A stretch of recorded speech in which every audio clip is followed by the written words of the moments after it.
Hello সবাইকে, Portugal dream এ ব্লগে সবাইকে স্বাগতম। আজকে একটা অভিজ্ঞতা শেয়ার করব। একটা না ২ টা অভিজ্ঞতা শেয়ার করব। যেটা দিয়ে আপনারা কিছু জিনিস বুঝতে পারবেন, কিছু জিনিস হয়তো বোঝার চেষ্টা করতে হবে। এখন মনে করেন যে যেটা হচ্ছে যে সিস রিলেটেড এবং ২ টা স্টোরি বলবো। আপনারা একটু সুন্দর মতো শুনবেন। তাহলে হয়তো আপনারা কখনো হয়তো মানে ঠকবেন না আরকি পর্তুগালে এসে। তো সিস সম্বন্ধে আপনারা হয়তো অনেকে জানেন, অনেকে জানেন না। আ সিস হচ্ছে সেনজেন ইনফরমেশন সিস্টেমকে সংক্ষেপে সিস বলে। এটা হচ্ছে পর্তুগালে এখন বেশি মানুষেরই যেটা নিয়ে প্রবলেম। তো দেখা গেছে যে এটার কারণ কি? এটা হচ্ছে যে মেইনলি হইলো আপনি ইউরোপে এক দেশে আছেন, এক দেশে এসে আপনি কোন কারণে আপনি ওই দেশে পুলিশের কাছে ধরা খাইছেন। বর্ডার ক্রস করতে যেয়ে বা যে কাজের মাধ্যমে যেমনি হোক আপনার কাছে ফিঙ্গার রেখে দিছে। আপনি ওইটা আ কাটে নাই এবং আপনি ইয়েতে চলে আসছেন, পর্তুগালের রেসিডেন্সির জন্য ফিঙ্গারপ্রিন্ট দিছেন। হয়তো আপনার এইটা চলে আসছে, তখন তারা বলে যে এটা কাটায় আসো। এটারে ফালতা বলে আরকি। একটা মিসিং মানে মিসিং ডকুমেন্টস বা একটা কিছু আপনাকে ধরায় দিবে চিঠি, ওইটা আপনি কাটায় আসো। মানে আপনারা ডিসমিস করে নাই কিন্তু বলবে যে এই সমস্যাটা সমাধান করে আসো, তারপরে তোমারে কার্ড দিতেছি। এই টাইপের। তো এটা প্রচুর মানুষ এখন খায়। এই চিজ। তো আল্টিমেটলি এটা একটা হেডেক এর ব্যাপার। অনেকে কাটাইতে পারছে, অনেকে কাটাইতে পারে নাই। এটা কাটানো অনেক জটিল, সময় সাপেক্ষ এবং দেশ টু দেশ ভেদে এটা মানে ডিফারেন্ট হয়। এখন মনে করেন বা কেউ অ্যাসাইলাম কেস করছিল, হয়তো কেস কইরাই চলে আসছে আর ওইটার কোনো খবর রাখে নাই অন্য দেশে। তো এইখানে এসে সবকিছু চাকরি-বাকরি করছে। কার্ডের জন্য যখন এপ্লাই করছে তখনই এটা চলে আসছে। তখন হলো এটার জন্য কার্ড দেয়া বন্ধ রেখে দিছে এবং আপনার ওইটা বলে দিছে যে আপনি এটা আ ই করে আসেন, চেঞ্জ করে আসেন। ফিস সাধারণত দেয় হচ্ছে আ ওই দেশের আপনার কোর্ট মানে ইমিগ্রেশন সরাসরি দেয় না, ইমিগ্রেশন কোর্টে দেয়। কোর্ট থেকে ওইটারে আপনার করে দেয়, সার্কুলেশন করে দেয়। যে এই লোকটারে খুঁজে পাওয়া যাইতেছে না। এই দেশে ছিল এই সেই হঠাৎ করে সে নাই, উধাও হয়ে গেছে। এখন তো সে কই আছে, কি করতেছে তার তো কোনো হদিস পাওয়া যাইতেছে না। তো এটা সিস্টেমে দিয়ে দেয়। এখন এটা কিন্তু আপনার ক্রিমিনালের ক্ষেত্রেও দেয়। আপনার যদি ওরকম ক্রিমিনাল না হয় তাও হয় অনেকের। তো আপনি চুরি, বাটপারি বা কোনো অপরাধ করলে এটা তো 100% আসবে। এটা সহজে উঠানো যাবে না। এটা আপনি কিন্তু ক্রিমিনাল অফেন্স। বা আপনার বিনা টিকেটে চড়ছেন এটাও চলে আসে অনেক সময়। আপনার মোটরসাইকেল চালাইছেন, লাইসেন্স ছিল না বা দেশি লাইসেন্স দিয়ে চালাইছেন, ধরা খাইছেন, আপনারও পুলিশ সিসে দিয়ে দিছে। বা গাড়ি চালাইছেন কোনো কারণে লাইসেন্স ছাড়া আপনারে হয়তো সিসে দিয়ে দিবে না ওই দেশে। এরকম বিভিন্ন কারণে আসতে পারে। তো যেমন নেদারল্যান্ডের অনেক মানুষ খাইতেছে যে নেদারল্যান্ডে অনেক স্টুডেন্ট হিসেবে পড়তে আসছিল। ইউনিভার্সিটিতে আর যায় নাই। টিউশন ফি দেয় নাই। তো পর্তুগালে এসে কাজকর্ম করছে। পর্তুগালে যখন দিতে গেছে তখন ওই দেশের ইউনিভার্সিটি ইমিগ্রেশনে জানায় দিছে এই লোকের কোনো খোঁজ খবর নাই, টাকা-পয়সা দেয় না, ক্লাস-মাস করে না। তো ইমিগ্রেশন খেইপা গেছে। খেইপা মনে করেন কোর্টে একটা দিয়া দিছে। কোর্ট এটারে মনে করেন সার্কুলেশন করে দিছে যে হ্যাঁ। তো এই ক্ষেত্রে যে সমস্যাগুলো হয় আপনার সিসি এর ক্ষেত্রে, তো এইগুলা আসলে রিমুভ করা ডিফিকাল্ট হয়ে যায়। এখন যে দেশ দিছে ওই দেশ বলা হলো পর্তুগাল রে যে, "আমাদের সমস্যা নাই, পর্তুগাল দিলে আমরা ক্যানসেল করে দিব ডেটাবেস থেকে।" আবার মনে করেন যে পর্তুগাল থেকে বলে যে, "না, না এটা আমাদের করার কিছু না। যে দেশে পাইছো ওই দেশ থেকে আগে উঠায় আসো। তারপরে আমরা তোমারে কার্ড দিতেছি।" সো এরকম মনে করেন ক্যাটস অ্যান্ড ডগস খেলা চলতেই থাকে। এরকম সময় চলেই যায়। আর মাঝখান দিয়ে মনে করেন টাকা-পয়সা, উকিলের পিছে হাবি-জাবি করতে, করতে জীবন শেষ। তো এটা একটা বিরাট সমস্যা।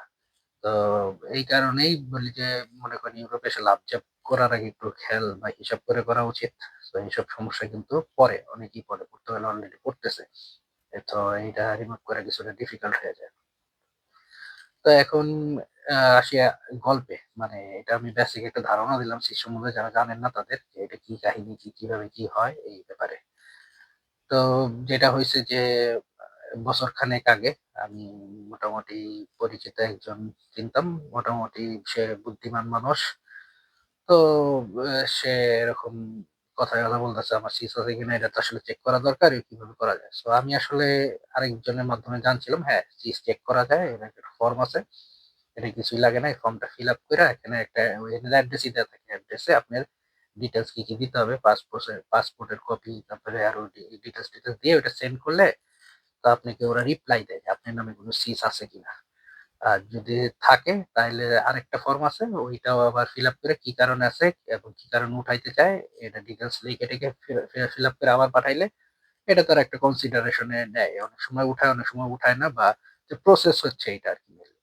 তো এখন ক্রাইম এর উপর বিবেচনা কইরা অনেক সময় লাগে বা তারা ওইটা অন্য ডিপার্টমেন্টে ফরওয়ার্ড করে। এরকম একটা প্রসেস। যাই হোক, তো আমি যেটা বলতেছিলাম যে যাকে দিছি ইনফরমেশনটা ফর্মটা তাকে দিছে। সে ওইটা ফিল আপ করেছে। ফিল আপ করে সে পাঠায় দিছে। কয়েকদিন পরে তার বলছে যে, "এইভাবে পাঠাইলে হবে না। এটাকে অ্যাটাস্টেশন কইরা পাঠাইতে হবে।" মানে কিছুটা হইলো আপনার নোটারিও না, কাইন্ড অফ আরকি আপনার মানে সার্টিফাইড কইরা পাঠাইতে হবে, রেজিস্টার কইরা। তো এইটার আসলে অপশন কি? যেহেতু দেখেন আমি কিন্তু তাকে একটা ইনফরমেশন দিছি, আমিও ওইটা জানতাম না যে অ্যাটাস্টেড করে পাঠাইতে হবে। এটা সে কিন্তু পরে এটা যেহেতু এখান থেকে চিঠিতে লিখে দিছে কি করতে হবে। তো সে আবার করছে কি এখানে পোস্ট অফিসকে বলে সিটিটি। সে সিটিটি তে গেছে। সিটিটি সার্ভিসটা দেয় সম্ভবত €25 বা কত নেয় আমি এখন জানি না। এরকমই একটা নেয়। ওইটা তার ভিতর থেকে পাসপোর্টের ফটোকপিটারে সিল দিয়ে সিগনেচার দিয়ে অ্যাটাস্টেশন করে দেয় অরিজিনাল কপিটা দেখে। তার মানে তারা ভেরিফাইড করে দিবে। এটা সার্টিফাইড বা আপনার কোনো লয়ার বা সলিসিটর করে দিতে পারে। অ্যাটাস্টেড সিল টিল মেরে দিলে ওইটা তারপরে আবার রেজিস্টার আ ইয়েতে চিঠি হিসেবে পাঠাইতে হয়। তো সে ওইটা করছে সিটিটিতে দিয়ে তারপরে সে আবার পাঠায় দিছে রেজিস্টার চিঠিতে। তার রিপ্লাই আসছে যে তার কোনো ইটি নাই, সিস-টিস নাই। সো এটা হইতেছে একটা অপশন। তার যেহেতু নাই সে তার সেকেন্ড স্টেপে যেতে হয়নি। যদি আসতো তাইলে হয়তো সেকেন্ড ফর্ম ফিল আপ করে তার লিখে দিতে হইতো যে, "হ্যাঁ, আমি অমুক জায়গায় অমুক টাইমে ছিলাম। কিন্তু আমি এখন পর্তুগালে এসে কাজ করি। রেসিডেন্সি কার্ডের জন্য আমি এপ্লাই করছি। আমার এটা আসছে। আমি যেহেতু ওই দেশ থেকে চলে আসছি, আমার ওই দেশে কোনো অ্যাক্টিভিটি নেই। আমার এটা ক্যানসেল করে দাও।" এরকম এখন একেকজনের এক্সপ্লেনেশন একেক রকম হয়। তো এইটা আরকি। Excuse me. যেহেতু তার এটা নাই, তো তার তো এটা করতে হয় নাই। সো সে সুন্দর মতো যাচ্ছে তার সিস নাই। ব্যাস তার ইয়ে হয়েছে। তার অলরেডি কার্ড-টার্ড হয়ে গেছে। সে মোটামুটি ঠিক মতোই আছে।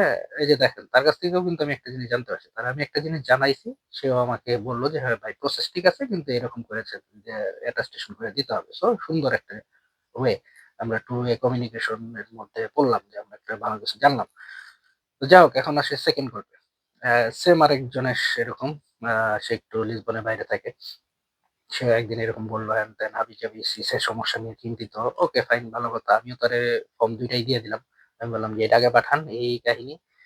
না হইলে পরে যদি থাকে আবার এটা করবেন।" তো সে আমার কাছ থেকে অনেক এ ফোন-টোন করে অনেক কিছু জাইনা-টাইনা বারবার আ নিল। সে তথ্য-মথ্য নিয়ে-টিয়ে তারপরে কয়েকদিন পরে সে ফোন দিছে। এইখানে যে মাতৃমনিজ নামের এক আছে যে বাংলা এলাকা আছে ওইখানে অনেকেই কাগজ রিলেটেড হেল্প-টেল্প করে। বিভিন্ন জনের কাছ থেকে এইসব করে টাকা-পয়সাও নেয়-টেয়। তো সে ওই এলাকায় যায়া তো ওইখানে কারো মাধ্যমে পইড়া সে ওইখানে অ্যা বলল যে এত টাকা-পয়সা লাগবে এরে বলছে-টলছে সে এগুলা কইরা-টইরা দিয়া আসছে। আইসা আবার আমারে ফোন দিছে। আবার বলল, "ভাই আপনি তো যেটা দিছিলেন প্রসেস তো ঠিকই আছে।" আমারে ছবি পাঠাইছে। যে, "এই যে এই ফর্মই তো?" আমি কই, "হ্যাঁ, তাহলে তো আপনার আর কি? আপনি তো ফিল আপ কইরা পাঠায় দিলেই তো পারেন।" তো সে বলতেছে যে, "ভাই আমার তো কইছে এত টাকা লাগবে, এই সেই পাঠায় দিতে হেন-তেন, বাকি সপ্তাহে এরাই কইরা দিবে।" তো আমি কইলাম, "ভাই এখন আপনি আমার কাছ থেকে শুনলেন ফ্রি, আপনি এটা বিশ্বাস করলেন না, আপনি ওখানে গেলেন টাকা দিয়ে করলেন, এখন আপনার ইচ্ছা।" তো চিন্তা করেন অবস্থা। সে ফ্রি একটা ইনফরমেশন পাইলো কিন্তু আসলে সে এটারে নিজে কাজে না লাগায় সেম কাজটাই করলো, সেম ফর্ম দিয়ে আরেকজনের কাছে সে টাকা দিয়া ওই কাজটা আবার করলো। সেম ফর্মই ফিল আপ করে এরে পাঠায় দিছে। তো যাক এখন আসি হলো এইটার হলো সারমর্ম। এটা কেন বললাম যে দেখেন অনেক কিছু আছে আপনারা নিজেরাই কিন্তু চাইলে করতে পারবেন না। আপনারা চেষ্টা করেন নিজেরা করার বা যদি আপনার কনফিউশন ও থাকে এরকম কেউ একজন পারে বা একটু এক্সপার্ট তার সাথে কথা বলেন। বলে আপনি বন্ধু-বান্ধব, আত্মীয়স্বজন কেউ যদি একটু ভালো বুঝে তার সাথেও বসে কোনো একটা কাজ বা কোনো একটা কিছু ফিল আপ করে বা কোনো একটা কিছু এপ্লাই করলে ওইটা কিন্তু হয়। ওটা করলে পাঠায় দিতে পারেন। আর যেটা আপনারা গল্প যেটা বলার একটা কারণ একদম কিন্তু বিনা খরচেই মোটামুটি কাজ সারছে। তার কিন্তু কোনো ভেজাল হয় নাই। এবং আরেকজন মনে করেন যে সবকিছুই শুনলো, ভাও একটা ফ্রি ইনফরমেশন নিলো, সবকিছু জানলো। সেই কাজটাই আরেকজনকে আবার সে টাকা দিয়ে করাইছে। সো আল্টিমেটলি নিজে একটু চেষ্টা করেন, অনেক কিছু নিজে করলে সম্ভব। এটা করা যায়। এটা এমন না যে করা যায় না। অযথা কেন যেখানে সেখানে টাকা দিয়ে টাকা নষ্ট করবেন। তো এটা এখন আপনাদের ইচ্ছা। তো আল্টিমেটলি পর্তুগালে এরকম চিপায় অনেকেই থাকে।